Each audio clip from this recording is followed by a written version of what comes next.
geral sobre o contrato de franquia. E nosso grupo é composto por Caio Henrique, Júlia Beatriz, Letícia Stephanie, Maria Flávia e Roberta Milena. Para darmos início, a gente trouxe uma questão inicial, que é a diferença entre franqueado, franqueador e franqueado. Como tem no slide, o franqueador é a pessoa jurídica que outorga sua marca, seus produtos e serviços.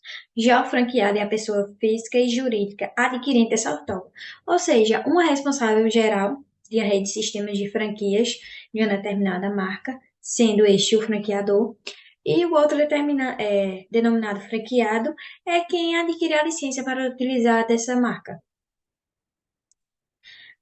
O conceito a gente trouxe de Silvia Venosa, tem aqui no slide, e fala o seguinte: atente-se para o fato de que o contrato de franquia se apresenta como um complexo negocial muito amplo, possuindo em seu bojo clara aproximação de conteúdos de vários outros contratos, típicos e atípicos, como compra e venda, locação, licenciamento de marcas, assistência técnica, mandato, comissão e etc.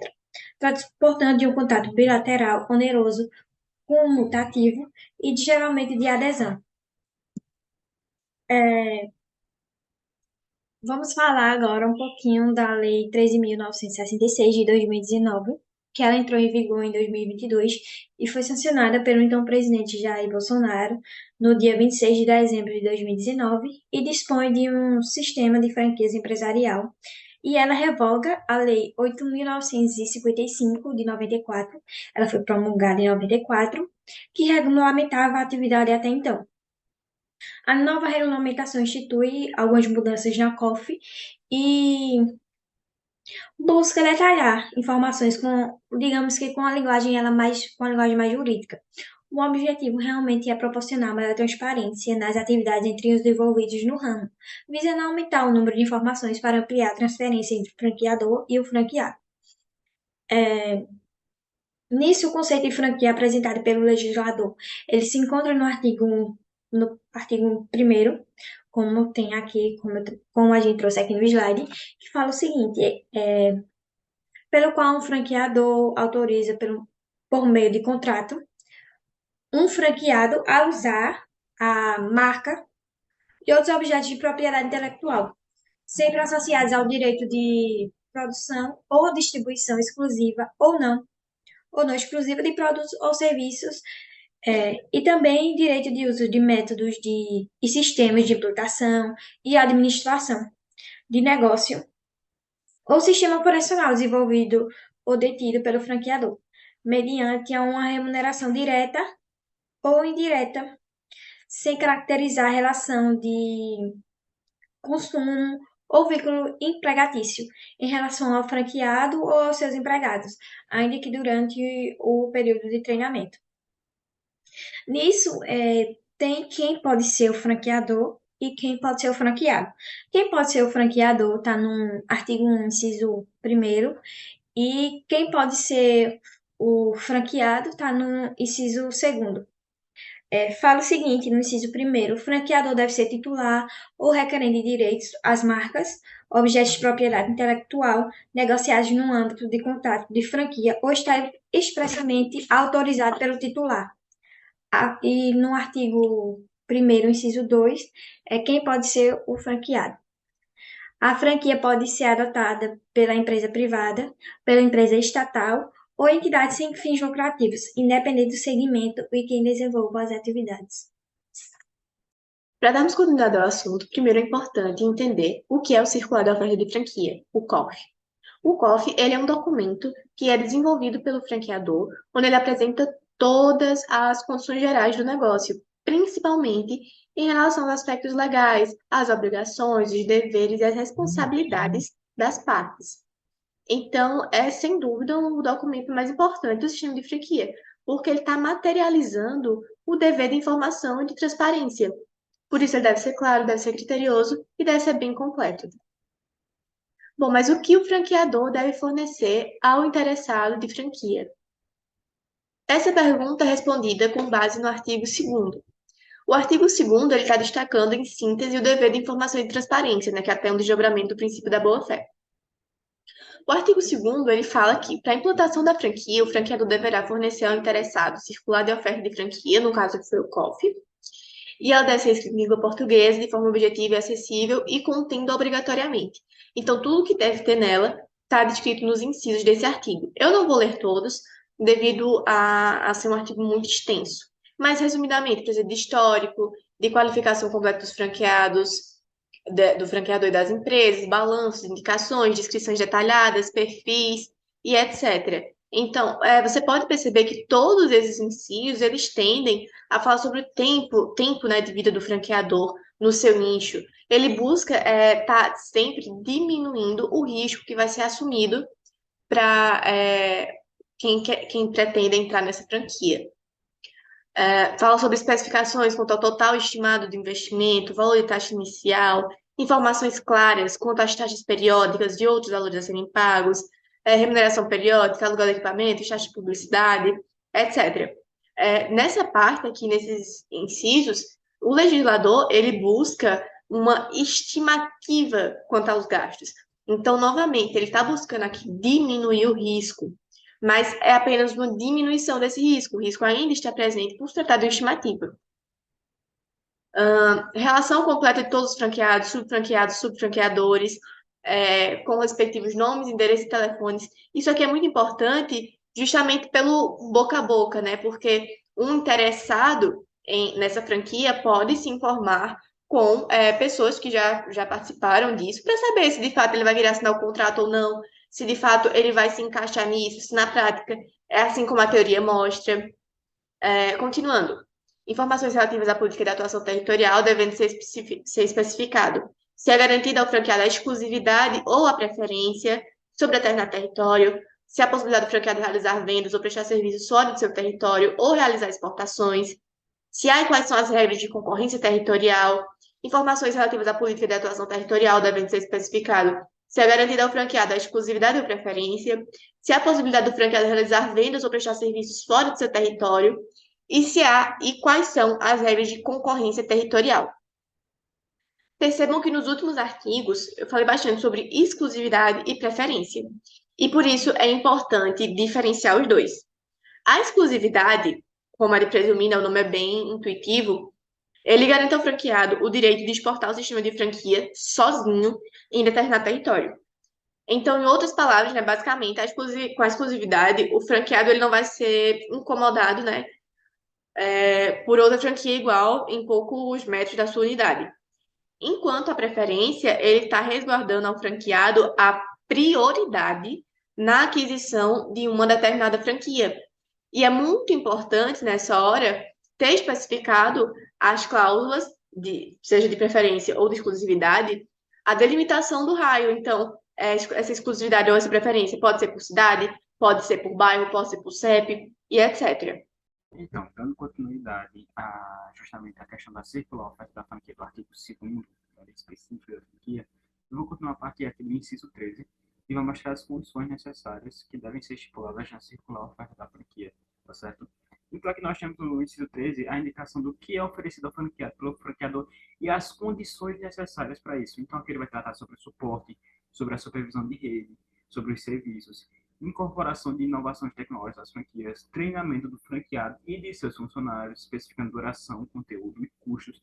Então, aqui a gente está vendo como é tudo muito específico e muito detalhado nessa circular oferta da franquia, tá certo? O material é fornecido do franqueado, através do franqueador, para o franqueado de forma muito específica e inclusa. E aqui a gente vai dar continuidade no inciso 14, e vai tratar sobre, além da marca e da patente, ele vai falar sobre a propriedade intelectual que o franqueado ele herda do franqueador, certo? Então aqui, além da marca e da patente, que ele já vai herdar naturalmente, ele também pode ter acesso à propriedade intelectual, que aí pode derivar da propriedade industrial e etc., do que pode ser herdado do franqueado pelo franqueador.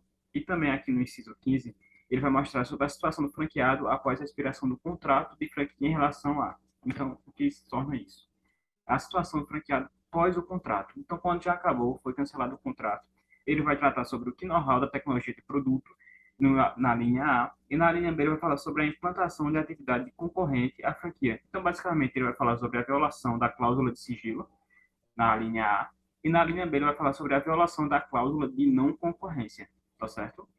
E aí nós vamos para o inciso 16, ele vai falar sobre que é necessário instituir já desde a forma um modelo de contrato padrão, e se for o caso também do pré-contrato padrão, já deve ser estipulado já nessa situação e mostrado como deve ser institucionalizado para todos os franqueados daquela franquia. E também no inciso 17, a indicação de existência ou não de regras de transferência ou sucessão.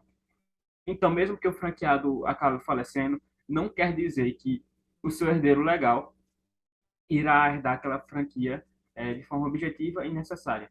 Possa ser que, como foi estipulado no contrato, de uma forma de não sucessão, ele acabe não herdando aquela franquia e não tomando posse dela, tá certo?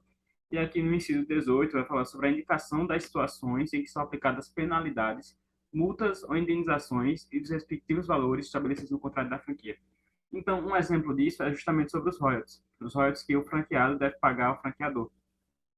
Se ele não pagar aqueles royalties a tempo, muitas vezes é comum que isso aconteça de gerar uma multa. E essa multa, muitas vezes, é estabelecida já no contrato. E aqui no inciso 19, informações sobre existências de cotas mínimas de compra pelo franqueado junto ao franqueador ou a terceiros por estes designados e sobre a possibilidade e as condições sobre a recusa dos produtos ou serviços exigidos pelo franqueador. Dando continuidade também no inciso 20, vai falar sobre a indicação de existência de conselho ou associação de franqueados com as atribuições. Então, isso acontece principalmente em franquias muito grandes, que deve e necessariamente vai existir conselhos que vão ter atribuições necessárias que vão ser estipuladas já no contrato.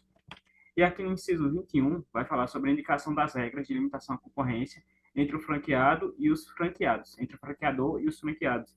Isso volta justamente àquele inciso 15, que vai falar que no fim do contrato não pode existir concorrência naturalmente se aquilo for estipulado no contrato, e não pode existir violação da cláusula de não concorrência, por exemplo.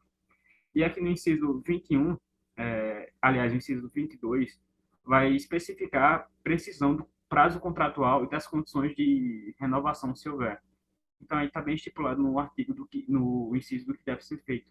E no inciso 23 vai falar local, dia e hora para o recebimento da documentação proposta, bem como para início da abertura dos envelopes, quando se tratar de órgão ou entidade pública. E aqui no final nós temos o parágrafo 1 e 2, que vai falar sobre o procedimento da entrega da circular da franquia, certo? Que vai falar, a circular de oferta da franquia deverá ser entregue ao candidato a franqueado no mínimo 10 dias antes da assinatura do contrato ou pré-contrato da franquia, ou ainda do pagamento de qualquer tipo de taxa pelo franqueado ao franqueador, à empresa ou à pessoa ligada a este. E aí no parágrafo 2 vai dizer que na hipótese de não cumprimento disposto no parágrafo 1, como foi visto agora, o franqueado poderá arguir anulabilidade ou nulidade, conforme o caso, e exigir devolução de todas e quaisquer quantias já pagas ao franqueador ou terceiros por este indicados, a título de filiação ou de royalties corrigidas monetariamente. Continuando sobre os nossos estudos a respeito da Lei 13.966 de 94, nós temos o parágrafo 3º, que trata da possibilidade de sublocação, onde o franqueador ele pode sublocar o imóvel ao franqueado. Esse contrato ele pode ser renovado. Entretanto, a renovação desse contrato não pode deixar nenhuma das partes de fora.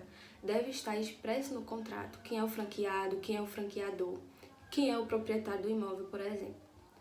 E aí nós temos também, neste artigo, uma inovação, que vem no parágrafo único deste artigo, a respeito do valor da sublocação. Anteriormente, a Lei 8.955 não trazia nenhuma regra a respeito desse valor. O que era levado em consideração, entretanto, era a Lei do Inquilinato, que dizia que o valor da sublocação não poderia ultrapassar o valor da locação. Entretanto, com a criação dessa lei, o legislador ele vê a necessidade de trazer regras específicas para esse assunto.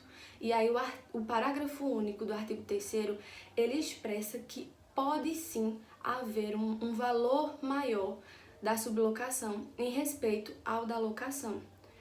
Entretanto, duas regras devem ser observadas no momento desse contrato e dessa possibilidade, que são trazidos nos dois incisos deste parágrafo, a respeito da previsão na circular de ofertas, ou seja, esta possibilidade tem que estar prevista na circular de ofertas. E que também esse valor ele não pode trazer uma onerosidade excessiva, de forma que o franqueador ele cobre excessivamente do franqueado. Mais à frente, nós temos artigo 4º desta mesma lei, que traz mais uma inovação a respeito da omissão e da falsidade de informações prestadas pelo franqueado. A lei anterior também não trazia nenhuma regra específica a esse tema. Entretanto, o juiz ele poderia anular o negócio jurídico, levando em consideração os artigos 145 e 146 do Código Civil. Porém, mais uma vez, viu-se a necessidade de trazer regras específicas para esse tema nessa lei, onde o legislador ele traz que é vedada a omissão ou a falsidade de informações trazidas pelo franqueado. Em julgado que nós trouxemos do TJ Rio de Janeiro, tem que ser levado em consideração, a jurisprudência leva em consideração, no momento da anulação desse negócio, que essa omissão ou essa falsidade digam respeito a informações que sejam extremamente importantes para o negócio jurídico. Não apenas a informações banais que nada tem a ver com o negócio, mas informações que possam ser prejudiciais para esse negócio. E aí, por fim, nós temos o artigo 5º desta lei, que basicamente diz respeito a que as mesmas regras aplicadas a franqueador e franqueado possam ser também aplicadas no que couberem a subfranqueador e subfranqueado. E aí o artigo 6º e os seus 3 parágrafos, eles acabaram por serem vedados, mas que tinham como objetivo trazer uma concorrência mais saudável e que estivessem de acordo com as regras da administração pública. Entretanto, acabaram por ser vedados pelo presidente da República.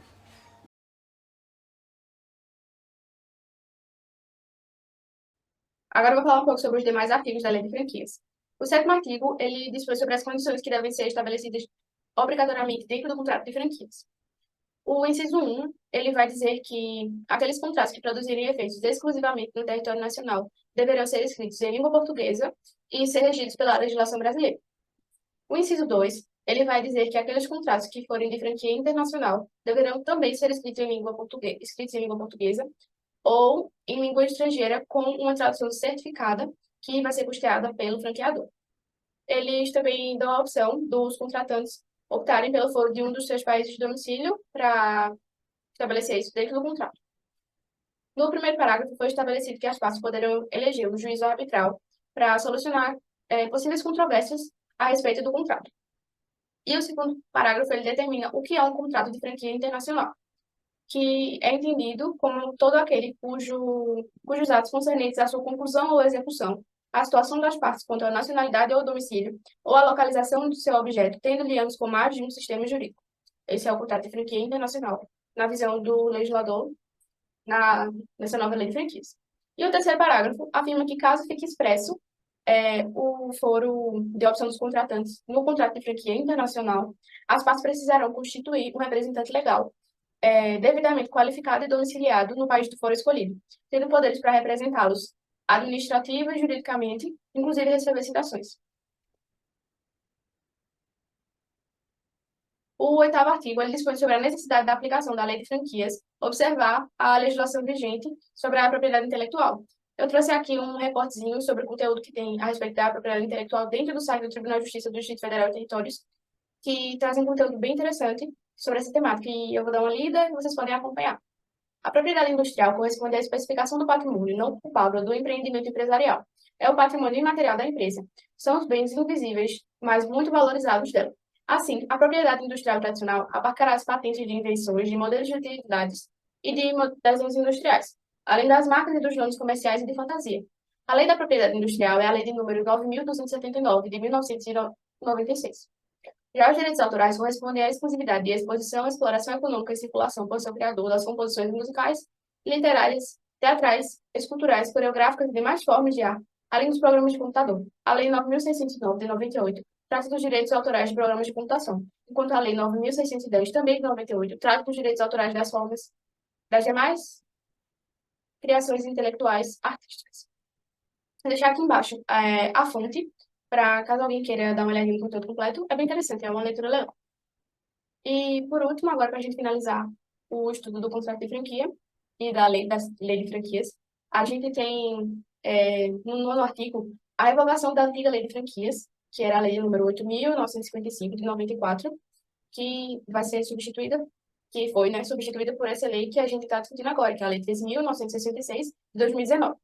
E o artigo 10, ele traz o início do prazo de vigência da Lei 13.966 de 2019, que foi de 90 dias após a publicação. Então, gente, aqui está as referências que a gente utilizou para a produção de conteúdo. E fica o nosso agradecimento para quem assistiu o vídeo até o final. E se alguém ficou com alguma dúvida ou quiser fazer algum comentário, é só mandar a mensagem para a gente no e-mail que está aparecendo aí na tela. E muito obrigada pela atenção. Espero que a gente tenha ajudado no estudo sobre o contrato de franquia.